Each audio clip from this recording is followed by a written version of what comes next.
আমার এই কথাটা ভেবেই খুব অবাক লাগছে। দাদা ভাই আমার আলমারির চাবি কোথা থেকে পেল? মিনু, তুমি একটা শ্যাকরার কথা অনুযায়ী একটা পরিবারের সদস্যকে, দাদা ভাইকে অবিশ্বাস করছো কেন? ওই মানুষটা তো মিথ্যাও বলতে পারে। ও শুধু শুধু দাদা ভাইয়ের নামে কেন মিথ্যে কথা বলবে? আচ্ছা তুমি আমাকে একটা কথা বলো তো, সেদিন রাতে করিডোরে তোমার আর দাদা ভাইয়ের মধ্যে ঠিক কি বিষয় নিয়ে কথা হচ্ছিল? ওটা কিছু না, ওটা জাস্ট একটা নতুন বিজনেস প্ল্যান নিয়ে আমরা কথা বলছিলাম। অত রাতে বিজনেস প্ল্যান? মিনু, তুমি কি আমায়ও সন্দেহ করছো? ছি ছি, এসব কথা কিন্তু একদম বলবে না, বারণ করেছি না। একদম চুপ।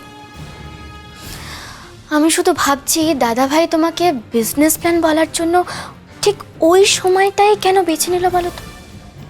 তাহলে কি সেদিন রাতেই দাদা ভাই আমাদের ঘরে ওই সাতনুরি হাটটা চুরি করার জন্যই এসেছিল, আর তোমাকে দেখতে পেয়ে বিজনেস প্ল্যানের অজুহাতটা খাড়া করে এমন কেন ভাবছো মিনু?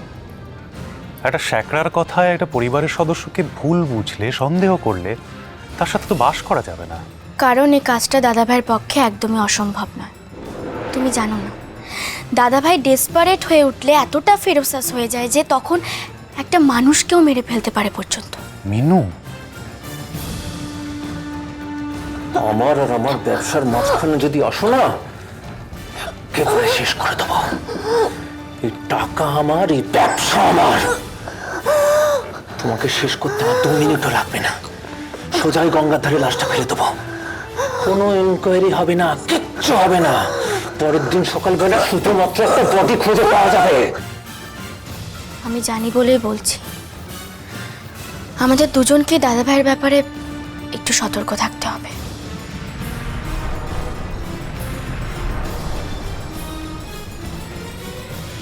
আমার টাকা চাই। না না, আমি কোনো কথা শুনবো না। আই ওয়ান্ট মানি। হ্যাঁ, আরো টাকা চাই, কিন্তু কোথা থেকে পাবো?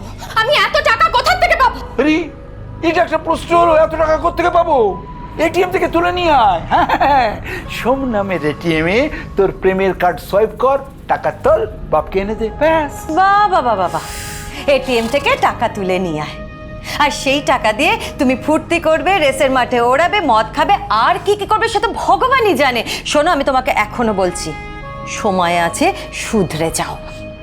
আমি তোমাকে কতবার বলেছিলাম বাবা, একটু বুঝে শুনে খরচা করো, একটু বুঝে শুনে খরচা করো, কিন্তু না, এত তাড়াতাড়ি এতগুলো টাকা তুমি তুমি উড়িয়ে দিলে, খরচা করে ফেললে। এখন বলছো আরো টাকা চাই। আরে কি চাইছো তুমি? সোম আমাকে ভুল বুঝুক, আমাকে সন্দেহ করুক, এটাই চাইছো তো? ওই নেকামি করছিস নাকি? আরে ওকে সময়ের সঙ্গে সত্যি সত্যি প্রেম করছে যে এই সমস্ত অবিশ্বাসের কথা বলছে?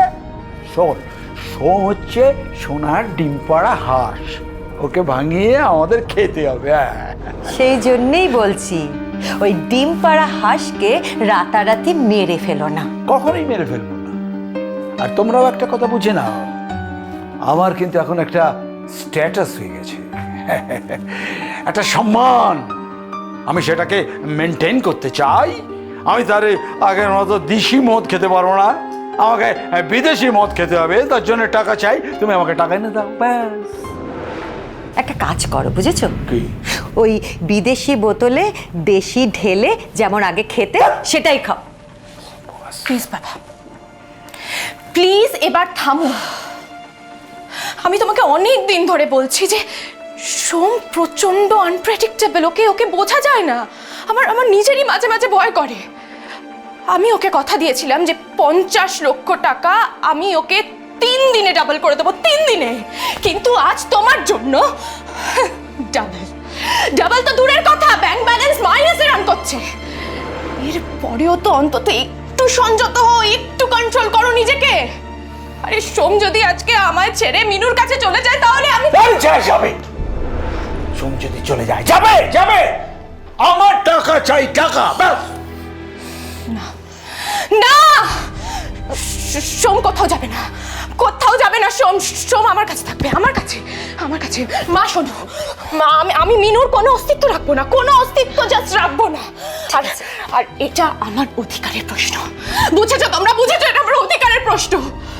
কোনো শর্তেই আমি সোমকে ছাড়তে পারবো না, কোনো শর্তেই ছাড়তে পারবো না। ও ও ও আমার কাছে থাকবে। টাকা তো আমার চাই, টাকা আমার চাই, কিন্তু তার সাথে আমার সোমকেও চাই। আপনি কি আমাদের সাথে ঠাট্টা করছেন? কেন? কালীবাবু জীবিত থাকতে কখনো এমনটা ঘটেনি। যেই উনি চোখ বুঝলেন তেমনি সব দু হাতে করে লুট করতে শুরু করলেন। নীলুদা, তোমাকে তো এতদিন ভালো বলে জানতাম আমরা, তোমার পেটে পেটে যে এত বুদ্ধি তা তো জানা ছিল না। শোনেন আমার কথা শোনেন। আমাদের কিছু শোনার নেই নীলুদা, আমাদের পেমেন্টটা মেটাও, আমরা বিদায় নিই। এমন মজা কি হয়েছে? এত ঝামেলা কিসের আমি তো বুঝতে পারছি না। এনারা কি কইতেছেন শোন মা, কি কয় মানে এনারা সব আমাকে সাপ্লায়ার্স, হয়তো উনি বাস হ্যাঁ সাপ্লাই করেন। আমি উনি চিনি, আমি চিনি, মানে কর্তার সাথে যখন আর কি ঘাটে গেছিলাম, যেতাম আর কি, নৌকো করে খড় বাঁশ মাটি আসে, তখন আমি দেখেছি। কিন্তু মা তুই এনাগো পেমেন্ট করিস নাই? এ কি কথা? আমি তো নিজের হাতে সবার চেকে সাইন করে দিয়েছি। বাহ, চমৎকার। ব্যাংকে ইনসাফিসিয়েন্ট ব্যালেন্স নিয়ে আমাদের সবার চেক ইস্যু করে দিলে, আমাদের সবার চেক বাউন্স করেছে। পেমেন্টটা যে দিতে পারবে না সেটা তো ভালো করেই বললে পারতে। আমরা কি কিছু বলতাম না তাগাদা দিতাম? সেই কালীবাবুর আমল থেকে আমার বাবা, তারপরে আমি নিজে ধার বাকিতে কাজ করা আরম্ভ করেছি, কোনোদিন কোনো সমস্যা হয়নি। আর আজ তোমরা নতুন নতুন হাতে দায়িত্ব নিয়ে এ কেমন ব্যবহার করছো আমাদের সাথে? টাকা পাননি? ব্যাংকে টাকা নেই? হ্যাঁ, চেক বাউন্স তো সেই জন্যই করেছে। মা তুই এই সব জানোস না? না, এমন মজা, মানে এমনটা যে হবে বুঝতে পারিনি কিছুই। শোনো না, তোমার কাছে তো ব্যাংকের নাম্বারটা আছে, হ্যাঁ। ডায়েরি থেকে বের করে দেখো না। হ্যাঁ আমি দেখতেছি। সামনেই তো জগদ্ধাত্রী পুজো, আরও আমাদের জিনিস মানে খড় বাঁশ মাটি লাগবে, সেজন্যই আমি আপনাদের আগের পেমেন্টগুলো ক্লিয়ার করে দিতে চেয়েছিলাম। কিন্তু বিশ্বাস করুন, এমনটা যে হবে আমি সত্যি বুঝতে পারিনি, বিশ্বাস করুন। বিশ্বাস করি বলেই এখনো পর্যন্ত দাঁড়িয়ে এতগুলো কথা বলছি। আমি আমি আমি হাত জোর করছি আপনাদের কাছে, হাত জোর করে আমি আপনাদের কাছে ক্ষমা চাইছি। কোথাও একটা ভুল বোঝাবুঝি, একটা গন্ডগোল হয়ে গেছে। আপনারা প্লিজ আমাকে আরও কয়েকটা দিন সময় দিন। ঠিক আছে, আপনাকে সময় দিচ্ছি, কিন্তু মাল দিতে পারবো না। না না, এমনটা করবেন না। আমাদের অনেকগুলো জগদ্ধাত্রী ঠাকুরের অর্ডার ধরা আছে, আমরা ঠিক টাইমে সাপ্লাই করতে পারবো না। প্লিজ এমনটা করবেন না। ঠিক আছে, আজ মাল দিয়ে যাচ্ছি, কিন্তু আজই শেষ। এরপর পেমেন্ট না পেলে আমি কথা দিচ্ছি, আগামী 1 মাসের মধ্যে আপনাদের সমস্ত পেমেন্ট আমি ক্লিয়ার করে দেবো, এবার একটা সহ। ঠিক আছে, তোমাকে বিশ্বাস করে আমরা আবার মাল পাঠাচ্ছি, কিন্তু তুমিও ব্যাংকের ম্যানেজারের সাথে কথা বলে আমাদের সমস্যাটা মেটাও। চলো চলো। এই রিং হইতেছে, কথা কর।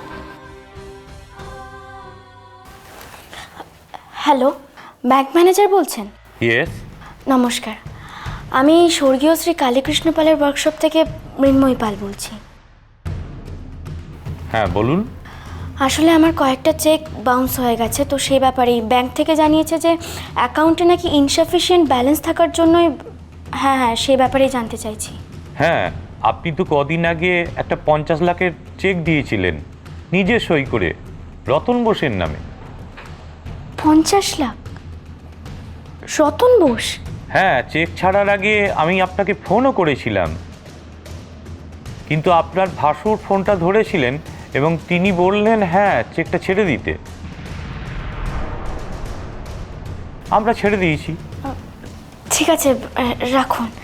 Thank you.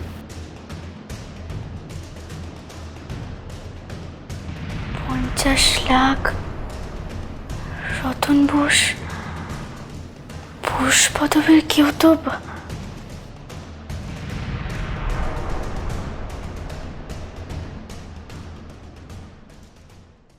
এভাবে বলো না, আমার ভয় করছে।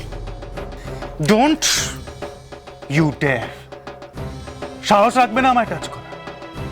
প্রচুর দেমাগ হয়েছে না তোমার টাকার, হ্যাঁ? সেই দেমাগটা আমি যদি ঘুচিয়ে না দিই না, তো আমার নামও সোমনাথ পাল নয়। And that is a promise. Light off করো। বাজলো তোমার আলোর বেল।